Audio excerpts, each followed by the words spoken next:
All right. I'm gonna record this All per right. request. And then if you want to click share your screen, and then Host you can disabled participant screen sharing. hold on. Try it now. All right, here we go. We're Gucci. I use Teams. I don't really use Zoom, but I figured this one's easier for everybody. All right, Oh, here I we love it. go. Get that in slideshow view. Here we go. Look at the So, watermark. All right, hang on.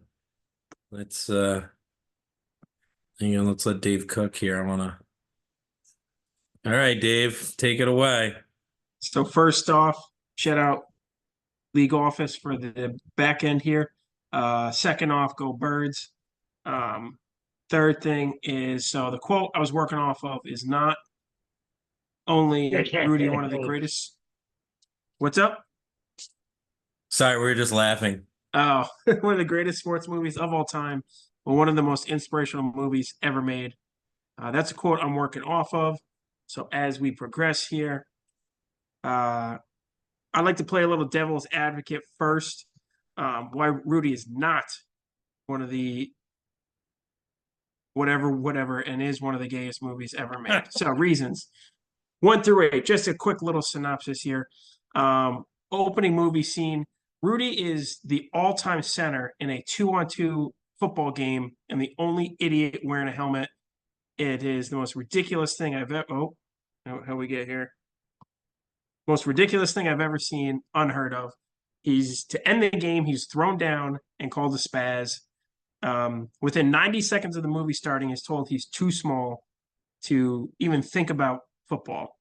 Goes home, tells his dad. Somehow this inspires him. He's going to apply to Notre Dame. His own dad laughs his ass off and just puts his head down.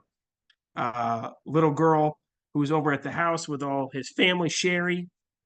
She says she is his girlfriend. He says no, he's a lame ass mother trucker. Um, Soon after that scene, we see him reenacting the Gipper speech. It is just such a cringe scene, but wouldn't expect anything else from this loser. He in high school, he's talked down to by his high school teacher, who he again told him he wanted to go to Notre Dame. He wouldn't even let him get on the bus to go visit the school because of this dumbass's grades. He doesn't stand up for himself. He just goes boo boo boo boo boo. Oh, we got a hand raise here. Yes, if I can, Dave. Uh huh.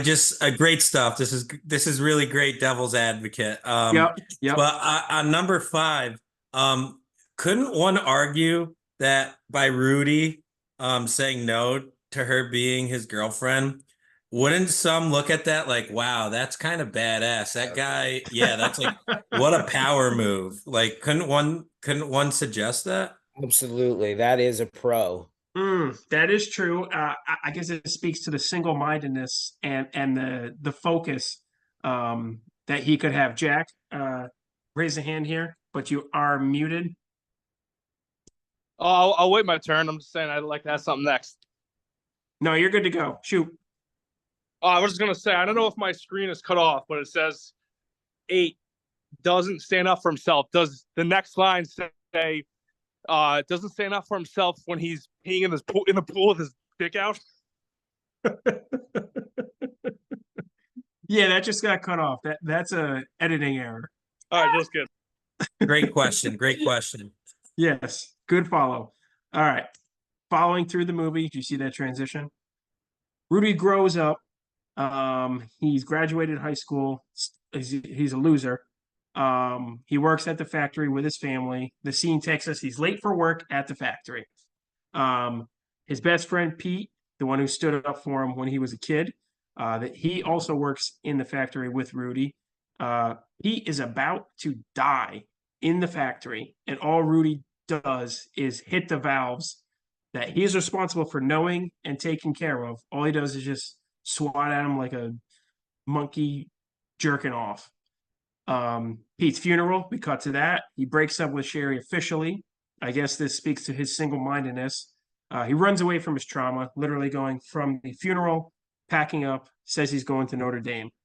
His dad again tries to talk him out of it, saying his brother Frank, he's going to be in charge of the big expansion project at the factory. You know, he's going places. He's going to be running the joint. Rudy replies, I don't want to be like Frank. Now, point to this, Frank's got a union gig. He appears to be college educated, and he's going to be running the factory. That's not something to look down upon in middle of bumfuck Indiana, where Rudy's from. So, dumbass Rudy on his way literally shows up at the gates of Notre Dame looking to be admitted. He asks the security guard at the ass crack of dawn where he goes. The guy's like, you're such an idiot. You can't go here, but you can go to this other school next door. So he goes to the other school. His grades aren't good enough. The priest says he can get you one semester. I wonder what deal he's doing with that priest, if you catch my drift. Eventually makes his way onto the Notre Dame field, pities his way into his job from Fortune about working at the stadium, saying stupid things like, I'm going to run out the tunnel one day. You'll see me. I'll be playing here. Pretty much is a homeless idiot while he's at school. He ends up breaking into the office at the stadium. Fortune eventually catches on. Fortune is the black guy. We'll get to him. Gives him a blanket and a key.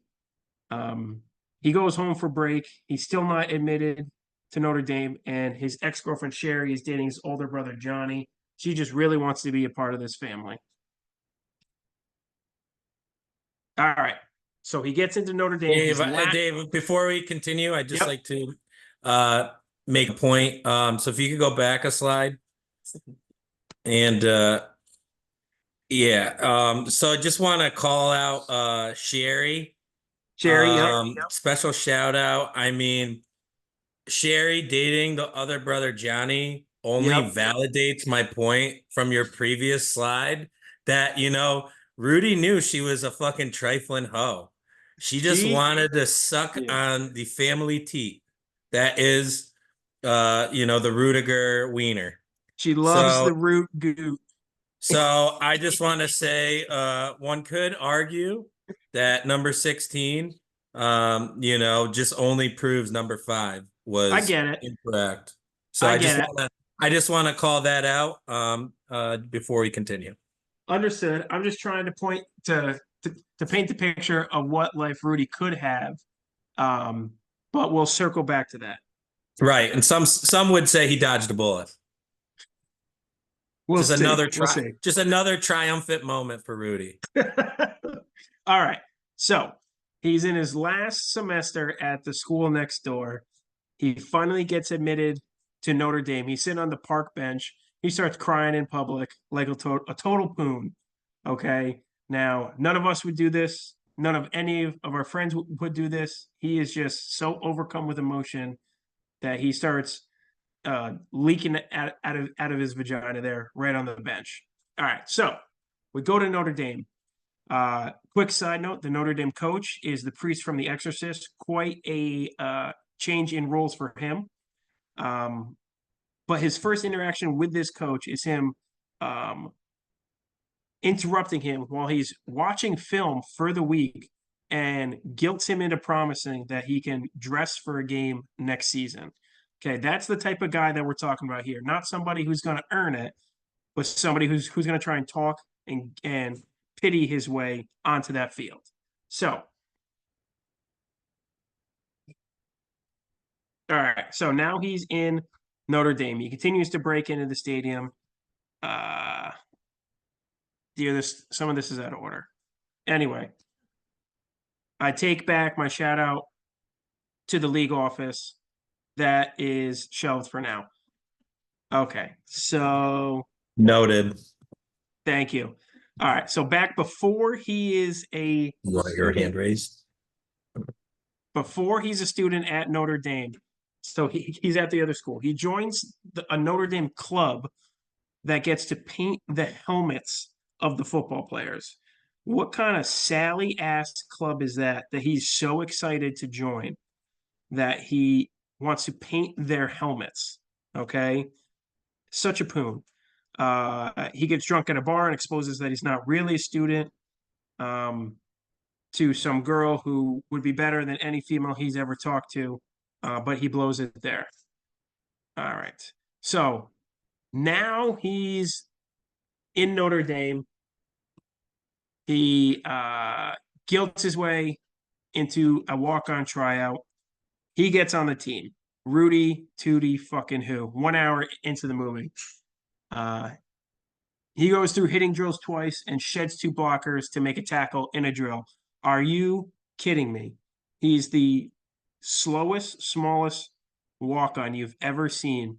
And the montage, it's a good montage. I'll give it that. I'll give it that. But it concludes with him going through a drill a second time. We're talking about a walk-on who shouldn't be getting reps. He takes somebody else's turn twice. And then, of course, the conclusion to the montage, he sheds the 2 blockers and makes the tackle. Whatever. Another side note, 45 as a defensive end, worst number choice I've ever seen. One of the scenes is he sort of gets patty caked by the left guard pulling to kick out the end. Looks like a little 44 scissors action. Don't know if you guys still have your playbook, but that's a classic pull move there. So the pulling guard goes soft on him. He gets in this guy's face, saying stuff like, if I'm not going hard, then I'm not getting you guys ready for next week. Again, could any of us picture any of our friends or people we respected saying anything like that? The answer is no. Okay. As a walk-on, part of his responsibilities are serving the players food and cleaning their dishes. Okay. Now, you talk about Nick Medafrey, you talk about Steve Smith, you talk about Trevor Bena, and the lack of respect they had from us. They were not cleaning our dishes and serving us food. Can you picture that? That is the below scum that Rudy is. And again, nobody we would ever respect or have fun with. He again bothers his coach, who's watching film. Coach is getting paid, trying to win here, and Rudy walks on in and asks for a pity play. When he's not given the pity play, okay, so this is his last semester, last game. He's not given the pity play. You can only dress as the coach explains. Oh, by the way, we're on to a new coach here. This coach is the older pitcher from Major League. If you can remember, one of his best quotes from that movie that sticks out to me is he's talking to Pedro Serrano, who's worshiping Jobu in his locker. They get talking about Jesus Christ, and the pitcher says something like, "Are you telling me Jesus Christ couldn't hit a curveball?" That's the context that I have for it, but that always sticks out for me. So anyway, back to this coach. Won't give him the pity play. He can only dress 60, 65. Rudy, at the end of his journey, as he sees it, skips the last practice, decides to pack it in, he's convinced that he's a loser, like everyone else knows he is. But another walk-on talks to him, convinces him to go back. This is where we see Fortune, who is, of course, doing his job, as he's been doing the whole time, taking care of the stadium. This is where we see the infamous Fortune slow clap. Okay, here we are. After the last practice here, we get to the infamous jersey laydown scene. I just want to talk about how ridiculous this scene is. Now, you all know what Dave, scene I'm can I just make a couple points on that last slide? I had a few thoughts I would like to share with the group. Let's go here. So you mentioned the number 26, the hitting drills.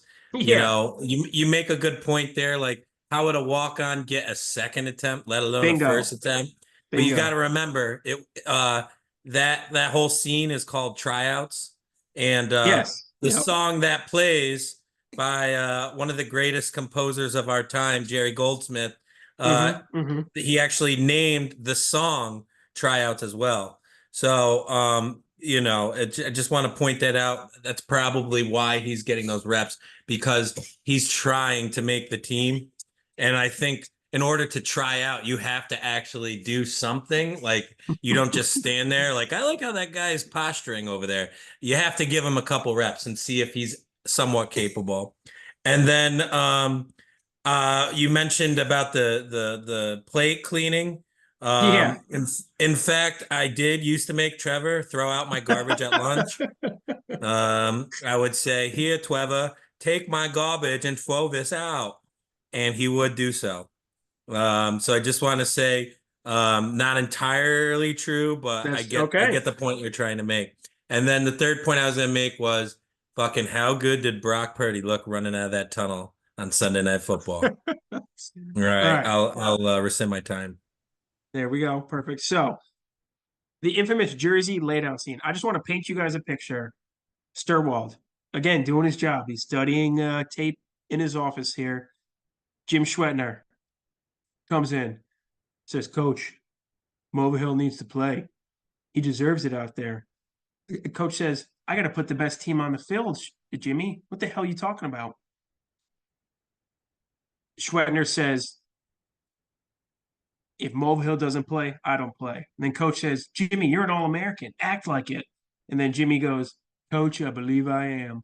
Lays his jersey on the table. Jimmy leaves. Jers walks in, says, Mulvihill plays, coach. Lays his jersey on the table. Leaves. Uh, Gilletta comes in, says, Mulvihill plays, coach. Lays his jersey on the table. For fucking Mulvihill? Are you kidding me? This guy was less than Mulvihill. Again, Mulvihill actually made the team. Okay. This is like if Branch wanted to be on the team. Deep cut there. Okay. Everyone remembers Tyler Branch. Okay. He's 10 times the player that Rudy was. Rudy was. All right. So again, coaches pitied into making Rudy dress, and then we have the All-American cornerback letting them lead the team onto the field. The game is out of hand here. Okay. Everyone, he's pleading on the sideline. Again, this guy is not above a pity plead, which he's very good at. Then we have a player starting the Rudy, Rudy, Rudy. All right. Notre Dame is up 14 with 37 seconds left. And Vince Vaughn, the 6'6" halfback, which would never happen, does a halfback pass up 14 so they can play defense again. All right. If that happened, he would be cut immediately. Okay. That just doesn't happen in the game right there. So we get to the last play. He lines up. He's not even blocked on the play. All right, let's be honest. It's on YouTube. You guys can all watch it. He's not even blocked. And the sack, quote unquote, it's a half sack at most. Okay. Again, it's on YouTube. Watch it. He's carried off the field. Speaking of being carried off the field, Joe Montana was a freshman on this team as Rudy was a senior. Joe Montana has stated before that what a joke that was, that some of the older knuckleheads thought it would be funny to carry him off. Okay. It was not about pride or prestige or anything like that. Any questions on this, specifically the Mulvihill play scene that I painted the picture in everybody's head? No question, Dave. Just want to let you know you have 5 minutes left in this meeting. So No problem. We're wrapping it up. All right. Mulvihill plays. What does AI think of Rudy? So ask a little chat GPT. Why it's inspirational is because it's an underdog story. It's about persistence and resilience. It's got emotional impact. It's inspiring. It's got friendship and loyalty. I guess I could see all that, but Rudy is just such a big poon. Again, none of us would like him. None of us would respect him. We would all be laughing at him every single day. Okay. And then, so that ends the Devil's Advocate section. And the reason why it is the best movie is because Derek said so, and Derek beat me. So to conclude here,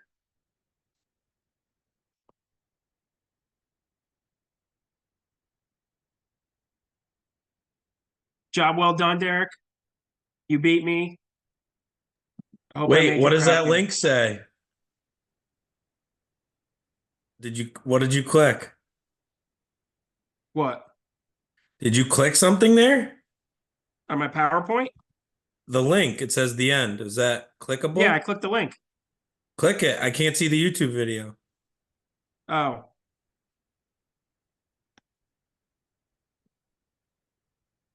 Check your sharing options. the heck is going on here? Maybe try exiting full PowerPoint view and then click it. All right. It's just the fortune slow clap. It's the fortune slow clap. I don't know what that is. I want to see it. Yes, you do know what it is. It's I the do one know gift. what it is. Yeah. All I right. know. That is my presentation. So I'm going to stop sharing and open the door for discussion. I Yeah. think overall, very well done. Thank you, Definitely Nicholas. more Thank prepared you. than Alex's Scientology report. You mean Chat GBT's? Yeah, Yeah. well, Did that's what I he meant. think anyone was gonna buy that? No, obviously not. No, he Alex, folded we're as talking to soon as you, Dave called him bro. out. We're talking to you. Yeah, Alex, watch the video. Learn how to do your Alex. own work. Come on, dude. You don't All right, think so I cheated my way through high school? I don't know a plagiarized essay when I read one. Come on, dog. back. It's the Timmy. citations that get me. Hang on, Tuga. Any closing remarks? Any thoughts as a Notre Dame / Rudy enthusiast yourself? I wish I saw Hold more on, points Timmy. go by. It's a great Timmy. movie. Yeah. Timmy, this is Schaefer. Schaefer, that's Timmy. Oh, hey, how's it going? What's up, dude? All right, Former so thoughts on Shen the presentation. Wait, Timmy just was hoping that you would have some more why it is a great movie. I don't.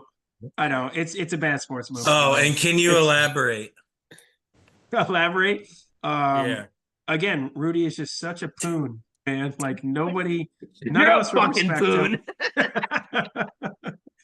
None of us would talk to him, man. He's such a loser. Such a loser. And every 5 minutes, it just reminds you. He's like, "Oh, this guy's the fucking worst. He sucks." Dave, what was rewatching that movie like? Did you did you actually watch it in its entirety? Did you take bullet notes? I just want to know your process. The process. Yep. So great question. I did rewatch the film. It did take me 2 separate hour-long sessions. Again, watched the first one with no football. Surprise, surprise for a sports movie. Finished with about 3.5 pages of notes. And just after that, got together with the league office, and did our best to put together a presentation here for the fellas. Something I can be proud of. Well, I will say your debt has been paid as the Yes. Niners kick off here. Thank you. Go Birds. Go Birds. And go Rudy. Thank you, guys. All right, Derek, you got And this. Dave, be honest. One recorded? last thing. Did you cry? Be honest. No, You it's so cry. bad, dude. It's so bad. All right. Very well. All right. Some people did, but I won't name names. Yeah, other poons. Yeah. Yeah, exactly. Later, fellas. All right, boys. I'll see you Go next year, Birds. Dave. See ya. All right, you're good.